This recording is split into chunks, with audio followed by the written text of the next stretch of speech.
Hey, what's going on, everybody? Justin here, and as you can see, I got a little bit of a different setup sort of going on. I got some of the lower shelves available for you to see in the background, just because I got the chair and everything for these videos, and I think I'm going to be bringing something back that I haven't done for a long time on the channel, and that is single book reviews.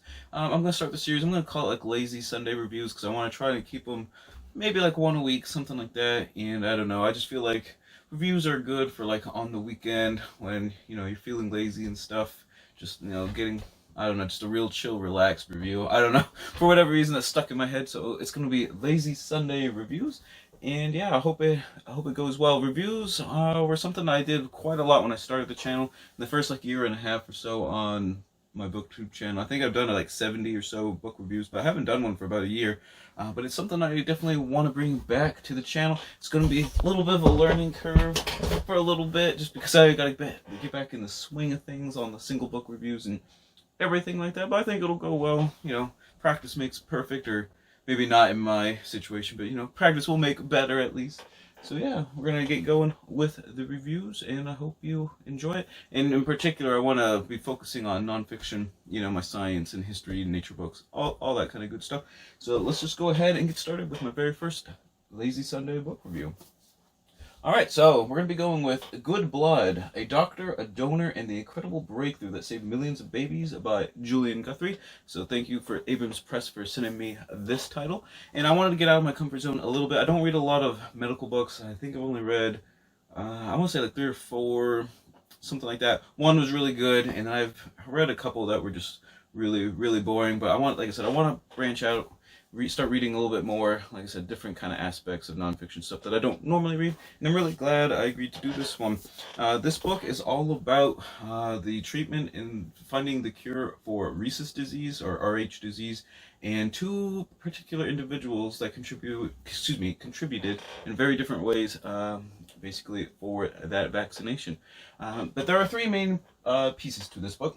One is sort of the medical sciencey kind of aspect, dealing with what RH disease is and how it works, and how the development of the vaccine came about, kind of like the different clinical testing, stuff like that, as well as almost like 2 kind of blended biographies of different individuals. The first one being Dr. John O'Gorman, probably the lead contributor to the ROGAM vaccine, which, as we will get into, is the serum vaccination for RH disease, as well as James Harrison, who is also known as the man with the golden arm, and he currently has the Guinness World Record for the most blood donations in a single lifetime.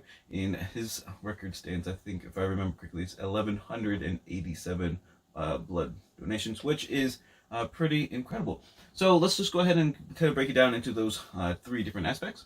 Just kind of a little science overview for those who are unfamiliar with Rhesus disease. I had heard of RH disease a little bit, mostly just because of the RH factor with blood types, which I'll talk about in just a second. But I didn't really know much about it, and the main reason for that is it's pretty much 100% curable in developed countries because of this vaccination. Now, earlier, before the vaccination in the late 60s, even during the 50s and 60s when it was in development and stuff, or I guess when they were trying to figure out a cure for RH disease and stuff, it was kind of a mystery, sort of what was going on. And eventually, once it was discovered, it was basically based on, unfortunately, just something as simple as the blood typing. It was just something. It's just kind of weird, looking back on how something that simple, just like incompatibility between blood types of a pregnant mother and the fetus, the newborn child, something like that can be as serious as it turned out to be. RH disease is essentially largely when the mother has a negative blood type, whether that's A, B, B, or O. Those are the 4 major blood groups. And then you've probably heard of the plus or positive and negative, or the plus and minus that goes along with those blood typings. And those are the RH factors on your blood cells. And largely, if the mother has a negative blood type, and based on inheritance, the fetus growing inside the pregnant mother, if that fetus has a positive blood type, what actually happens is the mother's immune cells or antibodies will essentially attack the blood of the fetus, because the fetus has antigens, the positive antigens on the surface of the blood cells that the mothers will not recognize, in essentially they interpret it as a foreign kind of invasion or foreign threat, just kind of like a sickness or something, and will attack the developing child's blood, which can often lead to miscarriages, things along that line. And even if the baby's born, usually they have a lot of developmental problems like super severe jaundice, other things like that, and many times the infant won't survive. So anyways, this obviously is a pretty terrible disease, and what's really unfortunate is usually the first child that a mother has will be okay, even if it's with incompatibility, just because until like the birthing process with like the mixing of blood and stuff, the mother's antibodies don't really come into contact with the blood. Yeah, they're not it's almost like when you become immunized to something, like when your white blood cells like learn to like recognize a foreign threat and stuff like that. But anyways, this is kind of a little quick like rundown just for those who aren't familiar. But anyways, I think the book does a really good job explaining all this. Like, I was able to explain that fairly coherently, maybe. Like, the book doesn't get bogged down with a ton of jargon, a lot of sciencey stuff, which like I said, in a couple of the other medical books that I've read, that has definitely been the case. And unless you're in like pre-med or in kind of the medical field and stuff, some of it might go over your head, and even if it doesn't, it's just like your eyes kind of just like glaze over, just because it doesn't really apply to anything in the reader's life and stuff.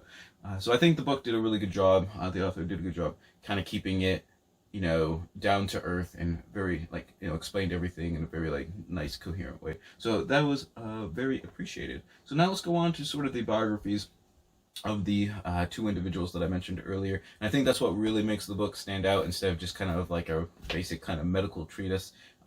It's actually the book is more about these two individuals, and kind of the science kind of just like weaves their two lives together. We'll start with Dr. James Gorman. He's kind of the main discoverer, kind of like leading the spear tip, as you'd say, with coming up with the vaccine known as ROGAM for RH disease. And essentially, he came up with the idea: if you create a serum from a person with the correct antibodies, creating a vaccine where when you inject it into the mother's antibodies will sort of attack and interpret that vaccine as more of the threat rather than the newborn's blood. So basically the vaccine becomes obviously the target, and the mother doesn't get acclimated to the fetus's positive blood type. Now, anyways, the book does a good job kind of describing his highs and lows throughout life. He was born in Australia, but he migrated to New York once he started his professional medical career. And he quickly found out that instead of being like kind of like a general practitioner and actually dealing with people, he was much better suited for like lab work and kind of the background sciencey stuff. And he decided to come up. Him and some of his colleagues decided to work on some sort of cure or vaccine for Rhesus disease, which he eventually did over time. And it was kind of interesting learning about sort of the trials and kind of the procedures that he was using at the time in the 60s to kind of deal with that, and how a lot of those things might not really fly today. For example, a lot of like it was interesting learning about the famous or kind of infamous prison in New York, Sing Sing, and how they did testing on voluntary inmates and stuff, and like creating serums and whatnot. It was actually pretty neat, and it was kind of interesting to see how some of the protocols for ROGAM are still in place based on, for example, the second dose after the infant is born has to be given within 72 hours, and that 72 hours actually comes from the prison warden at Sing Sing, essentially never giving Gorman and his colleagues like a set time to actually show up, because he was kind of worried about prison breaks and riots and that sort of thing. So he always like kind of randomized it in like a 3-day block, so like no one ever actually knew when they were coming in and stuff. And that's where like the 72 hours is like still, that's where it came from, and why it's still kind of a thing. And I thought that was like really interesting, and how that just like, that would never happen anymore with like all the different kind of like rules and regulations in regards to like trials and things like that, and how they're set up nowadays. And the second character that we learn about is James Harrison, which I found a little bit more interesting. He is James Harrison, and as I said earlier, he's known as the man with the golden arm because of his 1,100 plus blood donations. And essentially, he had a major surgery as a kid where he had so many blood transfusions during that surgery. He actually replaced like the entirety of his blood with transfusions and stuff. And he wanted to give back when he was older, and so he decided, that was something he could easily do. And over the years, he's sort of doing that. But when the cure for rhesus disease, the Rogam vaccine, was sort of in development and starting to become marketed, everyone kind of realized you can't synthetically make it. You actually have to use human blood and create the serum from, actual human blood. So, anyways, his blood donations actually turned out to be like, for whatever reason, he had like the perfect antibodies and whatnot for the Rogam vaccination. And with, I think it wanted to say it was like around 900 of his donations pretty much went straight to creating the Rogam vaccine. And essentially in Australia, most people that received the Rogam vaccine had to, in one way or another, almost like take on James Harrison's blood, because his blood was used for so many of the vaccines and the batches and how they were created. The estimated he saved about approximately 2.1 million babies, based on all his vaccinations and all his blood donations that went into the creating of the different Rogam batches that were used in Australia. And I just thought that was really cool. And it was kind of a cool way to see how two different individuals sort of work, whether directly or indirectly, towards the same goal. In James Harrison's case, he's more just trying to like help people, and he knows like his blood donations are making a big impact and stuff like that. And Dr. James Gorman, actually coming up with the vaccine and stuff in two different ways, kind of like a sciencey way and a practical way. Two different individuals are working and helping, striving towards the same goal and achieving it. I thought that was just a really interesting, and how even if you don't actually always see the consequences of your actions and stuff, you can have a really big positive impact behind the scenes and things that you don't even know about. I thought that was just really interesting. And the book does end on kind of a sad note, in the sense of Rogam is almost like 100% effective when it's like administered correctly at the right times and stuff. And that's why rhesus disease really isn't much of a thing anymore in the developed world. However, in underdeveloped countries, where there obviously just isn't good like hospitalization, there's just not good like medical practice in general, whether it's from like lack of funding, lack of hospitals, lack of doctors, even just lack of general awareness and stuff. Many women still and the newborn children suffer from rhesus disease. Obviously, it doesn't actually technically impact the mother directly, but obviously with like miscarriages and a lot of like emotional damage, stuff like that, from losing children and everything, that's obviously a major impact as well.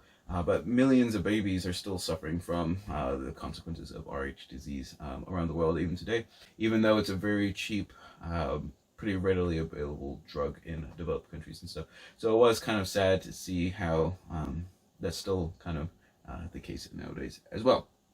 Now, overall, I thought the book did a really good job, like I said, blending these three different trajectories, I don't know if that's really the right word, three different paths, like I said, the sciencey kind of medical aspect of Rh disease and the Rogam vaccination, as well as sort of like kind of mini biographies of Dr. John Gorman and also James Harrison. I just think combined, they actually work really well together, and how it doesn't get like loaded down or bogged down just by a lot of science and jargon and that sort of thing. It's all explained pretty cohesively, and it does go in pretty much chronological order between the two different lives as well. And I thought that really aided in the book, and it's a highly readable, and I encourage you to check it out if you're really interested in medical histories. I just think that would definitely be up someone's alley if they're interested. It's very palatable. And even if you're not, if you're just kind of interested in kind of how regular day-to-day individuals can make a really big impact in the world, I think kind of reading about James Harrison was definitely the highlight for me, and how his 1,187 blood donations, in the end, they get put to use in making X number of vaccines, and save, potentially save upwards of over 2 million babies. I just think that's just a really cool story, and I think Julian Guthrie does a really good job telling the story and kind of weaving the three strands together into one really nice cohesive whole. So there you have it. There's my first lazy Sunday review. Promise I'll keep working on them and try to make them a little bit, maybe a little bit shorter. I have a feeling this went on for quite some time, but I hope you enjoyed the video. Don't forget to check out my Twitter, my Instagram, and my, not so subliminal messaging for my Etsy shop, anything like that. Definitely go check them out and leave some comments down below if you've seen any books that I've either hauled or you've seen in my wrap-ups or just like on my shelves and stuff that I've read. If you want me to do a lazy Sunday review for them, leave some comments down below and I'd be glad to go ahead and give it a whirl for that as well. So remember, whatever you're reading, or oh man, I almost did everything so well. Anyways, whatever you're reading, always remember, read victoriously.